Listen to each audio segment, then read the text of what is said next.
This will be devlog 1 of Project Paradisus.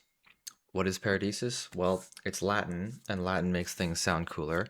If you had guessed paradise, you'd be correct, but that's not what I'm trying to go for here. It's got other definitions. Paradisus means park, and I'm interested in creating a game about designing natural parks. I think Roller Coaster Tycoon, but less sim and more cozy. Inspired by a video that I watched a couple years ago from Vox on hike good trail design. There was a lot of interesting decisions in that, which I'll talk about, but I kept that in the back of my mind and let it percolate while I built Metanoia and made sure I was capable of releasing the game on Steam. And now that I am, I would like to focus on something a little bit more ambitious and a little bit larger. So what's the gameplay loop for something like this? Everything is subject to change. Nothing I say here can be used in a court of law, but the idea is that we are presented with a landscape that we are able to examine or scout somehow. We can mark the points of interest, hazards, rest stops, delicate flora and fauna sections, etc. And then we design the trails on the park according to good trail design conventions. That sentence is carrying a lot of weight for what the game could be about.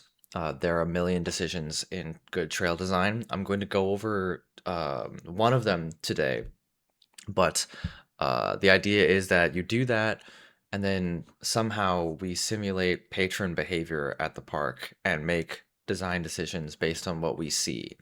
Um, I have linked here the USDA Trail Maintenance and Construction Guidebook, which is like one of the things that I went through when seeing whether or not there's enough depth and complexity in this to make a decision about the game. I think there is. I think that a lot of prototyping will be needed to make it work, but I think it's worth giving a shot. So this is a devlog, which means that I started working on the game and I wanted to get my feet wet. I don't recommend this to somebody who's trying to build a game off the bat. This isn't a correct way to go about building a game. It's just the way in which I'm interested in approaching it, which is to just start with anything that I find interesting.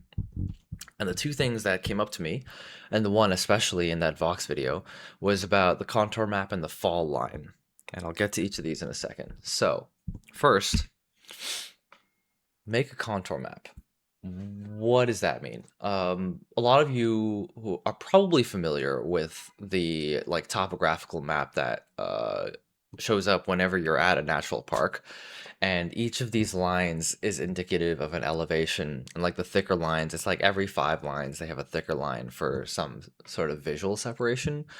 But effectively, if you look at this diagram over here, you have the heights of a terrain.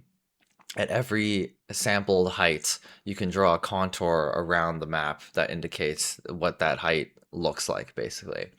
And so I wanted to build a map like this. It seems only natural for a game that is about designing a park.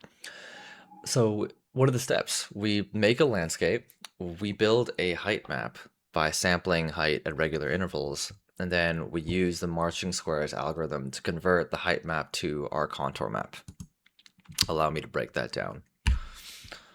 First, we make a landscape. There are a million videos on how to make like a low poly landscape, and that was the vibe that I'm going for because I don't want to make something that's extremely high fidelity and would take the rest of my life to do. So I watched a video on it.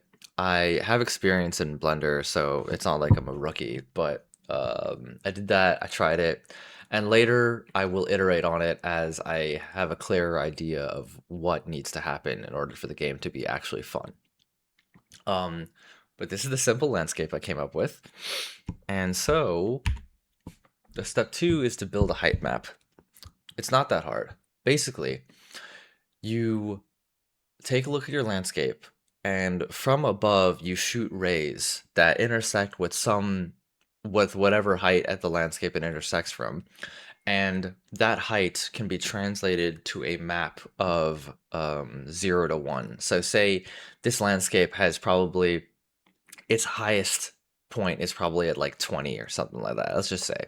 Then you basically have a range of heights of your intersection, your ray intersections that go from 0 to 20. and you just map that to a 0 to 1 range, and you write it to a texture, and it ends up looking like that. To be clear, this is a devlog, not a tutorial. There are a lot of tutorials on this type of stuff, so I'm not trying to do that, but um, this is the general approach. Now, you take the height map, and let's build a contour map. It seems like a lot, but I promise you it's not. So the high level algorithm is for some height h of our height map, we traverse the texture, we build a binary map of which pixels are above or below that height h. And it literally is as simple as, hey, is this pixel's value greater than or equal to h? So is h greater than 0.5? Is h greater than 0.6? And whether or not that's true, you write a white or black pixel. So you get a binary map for that height. Then you apply marching squares to it, which basically says that let's take a 2 by 2 cell and let's iterate across the binary map.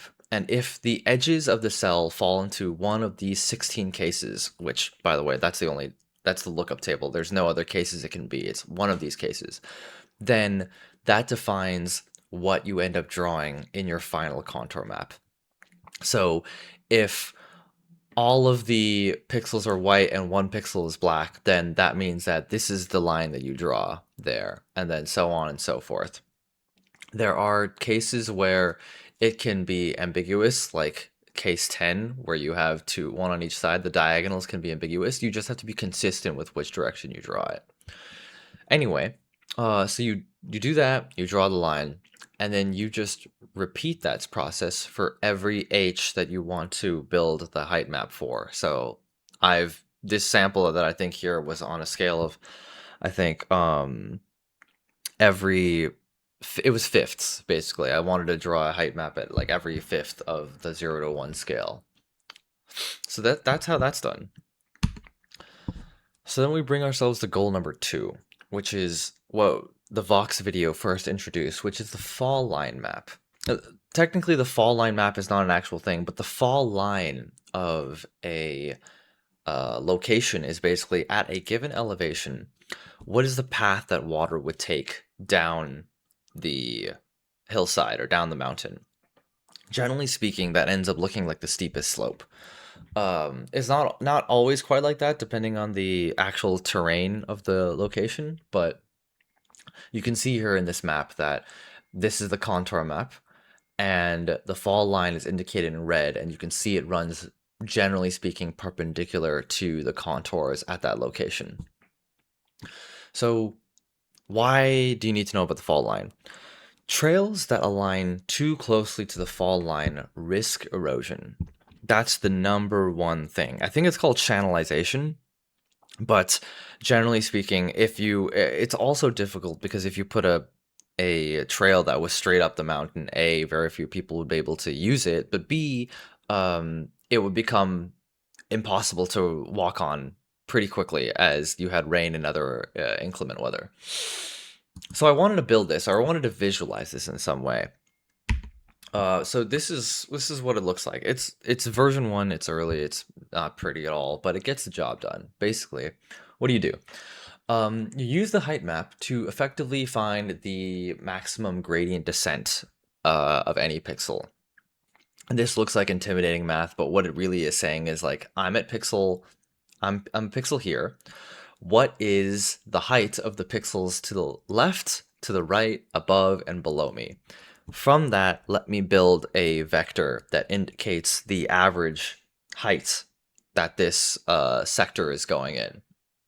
And that's what this last part is doing. Is d steepest is basically the magnitude of the x and y directions of your slopes under the actual vector of dx and dy, the change in the x direction and y direction of the height.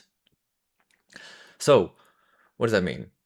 I take that vector, I basically draw it onto the contour map, and the word draw is doing a lot of heavy lifting, but basically, like, how many pixels do you draw for that, and how does it scale according to the height of your texture, etc., etc. But basically, you take that vector, you put it onto the contour map, and then I've tweaked the visuals so that it aligns a little bit more closely to the contour map. You'll get the gradient descent of every single location on the map, but it don't really make a lot of sense when you're not having a lot of height change. So I've aligned it like this. There is a next step involved, which probably is like reducing the number of lines here and making it pretty and not making it look like a bunch of ants on the map, and also maybe connecting some fall lines. Like you can see here that if I started from here, the fall line generally goes down here and slopes off, it curves slightly and goes out there, which I think is what I want. Is it relevant to the game so far? No, it has nothing to do with the core game loop, but it's something to get my feet wet, and that's, I think, important. It's fun for me, it's technically interesting, and it keeps me going. But that brings me to the next point, which is, what is the game actually about? I have to figure out what percent of the game is like a management sim, what percent of it is a cozy designer. Am I trying to punish players for poor trail design, or am I just trying to suggest and push them in a direction that gives the highest, like, quote unquote satisfaction as a kid or as a player? So my job will be to figure out what decisions in trail design and park design are actually fun to make and what is just tedious. And maybe for a specific type of player that changes, but generally speaking, I need to target some sort of demographic. For example, trail design can change based on soil type. Is that an interesting mechanic? Would that be too technical? Is that something I could build later on as an extension that would make it more interesting for folks that want to have a deeper complexity level in the game? Only prototyping will tell. Actually, the main thing I'm thinking about when I think about this is that I used to play a game back in the day called Legoland Designer, Legoland. I'm not sure what the name of it was, but it was basically you were designing Legoland parks, and you would get an appraisal score for different parts of your park, like the paths are suitable for the park, and the log flume ride is long enough or something like that. That's what comes to mind. It's not the main goal here, but I have that somewhere in my head. Anyway, that's it for Devlog 1. The whole presentation, including the links, are available in my GitHub, which is available in the description. So, thanks.